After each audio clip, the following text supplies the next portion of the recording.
All right, I'm gonna do a little bit of the hip orthos, or just all of them, to see, just so we can have some type of visual aid for now. Basically, what you're gonna do with the piriformis stretch test so far is have them lay supine. Positive finding would be radicular pain to the lower extremity. So let's say it's on this side that we're testing. We're gonna flex that knee up and just bring it here and press down. By pressing down, it's gonna cause that radicular pain if it's positive, and it would be positive for piriformis inflammation, spasm, or an anatomical deviant. Next thing is going to be the fair test. Basically, the patient is lying away from you sideways, like this. They're lying side position. You're just going to flex their knee and their hip, and you're just going to bring them into adduction, internal rotation. Okay, and with that, painting that area of the piriformis muscle, and or radicular pain is a positive finding, and it would be for piriformis syndrome.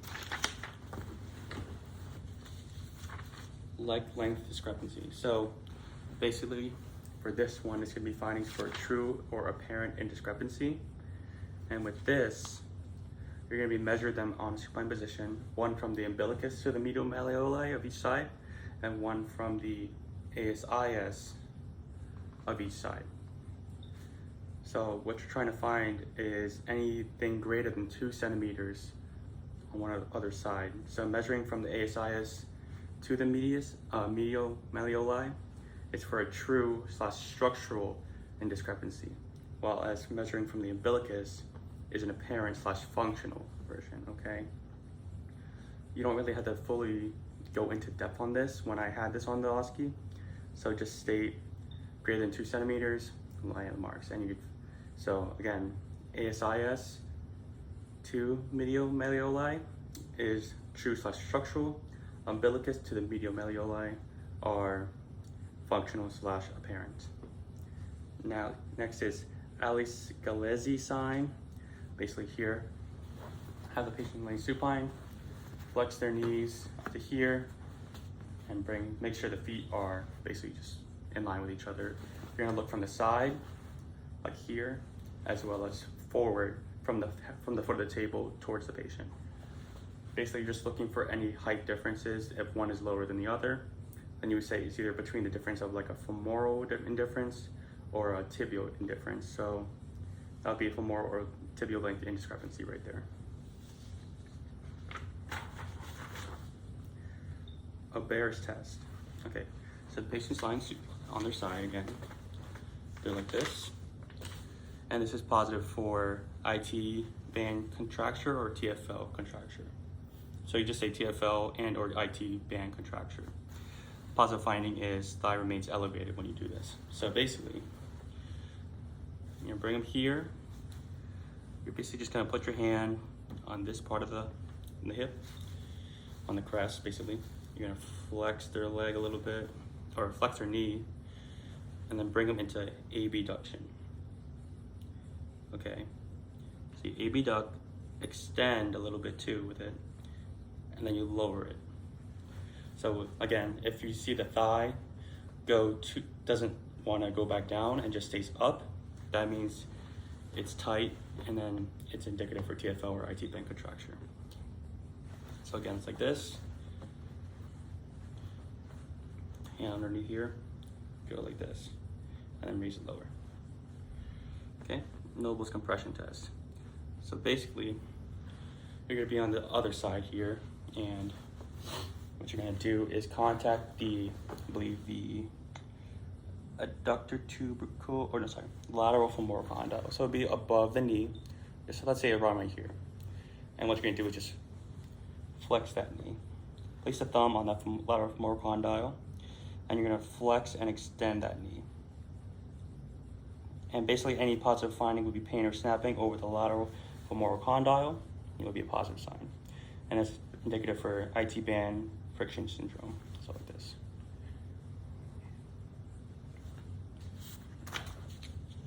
Thomas test, basically the patient's lying supine.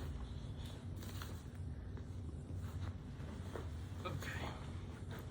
So you're taking their unaffected leg for this one. So let's say the patient flexes their knee, they hold that knee like this, and basically what you're seeing is if the lumbar spine flattens onto the table, or this thigh right here, the affected side, is elevated. Basically, that's indicative of iliopsoas contracture. Modified Thomas test is when the patient is laying or sitting up first, grabs the knee, and then lies down. And two things would be indicative of this is if it's either the thigh is elevated again or the knee remains extended. If it remains extended, that means it's positive for a rectus femoris contracture, if it remains extended. And if the thigh raises up again, that's iliopsoas contracture.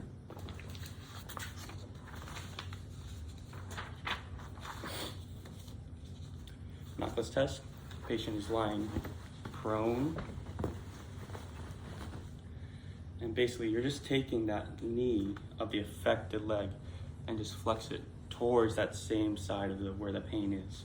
You just flex that knee, grabbing from the ankle, just going like this towards that buttock on the same side.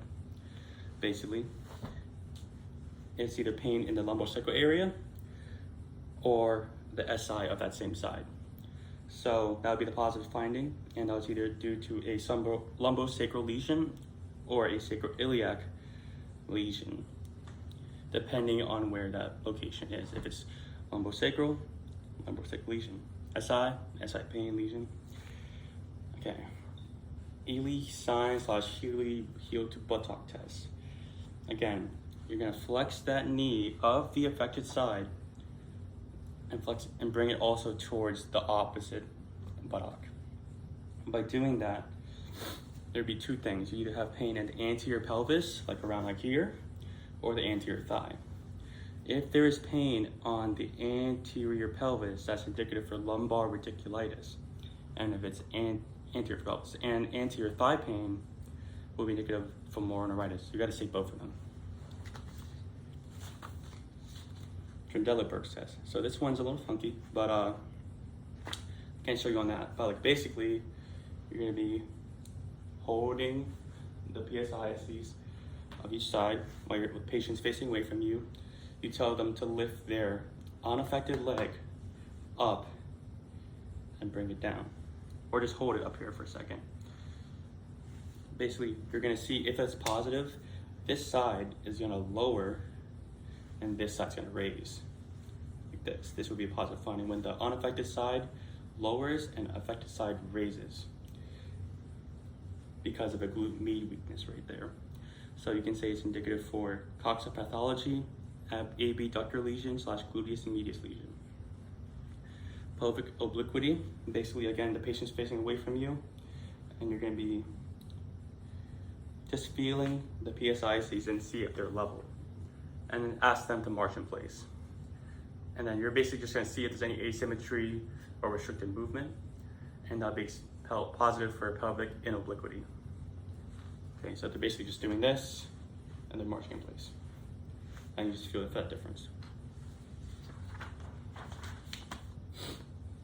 Alignment of the pelvis, the patient would be standing sideways to you, and you're gonna be facing towards that patient, like this. That direction if they're facing that way. So basically you're just gonna feel from their ASIS to their PSIS and feel for men, it should be horizontal usually for a normal one. In females, there might be a little bit of an anterior tilt to it, and it should be like no more than 5 degrees of an inferior tilt. And that'll be the positive findings for either men or women. So positive would be more than a horizontal, so anything lower, any degree for a man, and then more than 5 centimeters for a female, or 5 degrees for a female. And that's for misalignment of the pelvis. Anvil test, basically let's say the patient's lying supine right now, you're just gonna grab their leg, hit the calcaneus with your fist like this. And that pain, it would just be localized pain in whatever area it is located in. So if it's right here at the calcaneus fracture. If it's in the tibial area, it'll be tibial fracture, femoral fracture. It could be like a fibular fracture too if it's not tibial. Or you can also say femoral fracture, Other than femoral fracture, you say coccyx pathology.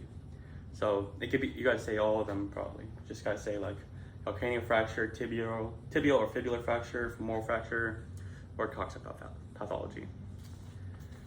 Okay, flamingo test. Basically, the patient's gonna be standing up here, raise an unaffected leg, and just hop. Basically, positive finding is pain, indicative of fracture or trochanteric bursitis. So again, it's gonna be like this, raise unaffected leg, hop, positive finding if there's pain. Hips test, basically just like Achilles heel sign, you're gonna take that affected leg, flex it towards that same side of pain, for the ipsilateral buttock, other direction, so more lateral to the patient. And that should be indicative for either SI or hip pain, and that could either mean SI lesion or hip lesion, depending on which area hurts. So if I flex it and I go out, pain the SI lesion, pain the hip lesion. Patrick test / Revere sign. Patient is lying supine. We've done this before, so you're just gonna say, I'm gonna flex this hip, bring it into external rotation, put it on his knee, and what you're gonna do, grab the ASIS of that same leg that was moving, you're gonna grab this knee, of the flexed knee, and you're gonna grab the ASIS and pushing downward that. It'll be pain, or either on the hip would be the positive finding, and that'd be for coccyx pathology. So again, flex here, bring it over there, push on the ASIS and knee, and the positive finding would be hip pain for coccyx pathology. Laguerre test. Basically, it's almost like that. You're gonna bring that same leg, go here, you're gonna be underneath that leg, like here. And you're gonna embrace that like other side of the hip, like probably the ASIS, and you just walk it forward like this. Walk it forward like that. Okay? Positive finding would be hip or SI pain, and that would be either SI lesion or hip lesion for that one. Gainsland's test. So basically, the affected side would be on the side, off the side of the table right here. So it's like hanging off. This leg is going to be flexed, and the patient's gonna be holding this. So the patient will be holding it like this on both hands. So you're taking that, and you're gonna push down on that affected leg, on the thigh, like this. By doing that, positive finding is pain in the SI joint or SI lesion. Lewis-Gainsland's test is just a modified version. Patient's lying on their side. You just stabilize the back here, flex that leg, and bring it to extension right there. By doing that, SI pain is positive finding for SI lesion as well. Iliac compression test, on their side again, affected side up here facing towards the ceiling. Basically, you just gotta place both hands on the iliac crest, press down on it. By doing that, pain the SI, positive for SI lesion. So again, just like this. Now, the other version is pelvic rock, same thing. You're just gonna move it in the counterclockwise and clockwise direction for the same findings. Pain the SI for SI lesion. And last one here is anterior pelvic instability. Patient's lying supine. Basically just grabbing their ASIs bilaterally and pushing down. Positive finding would be pelvic pain, indicative of either pelvic fracture or instability.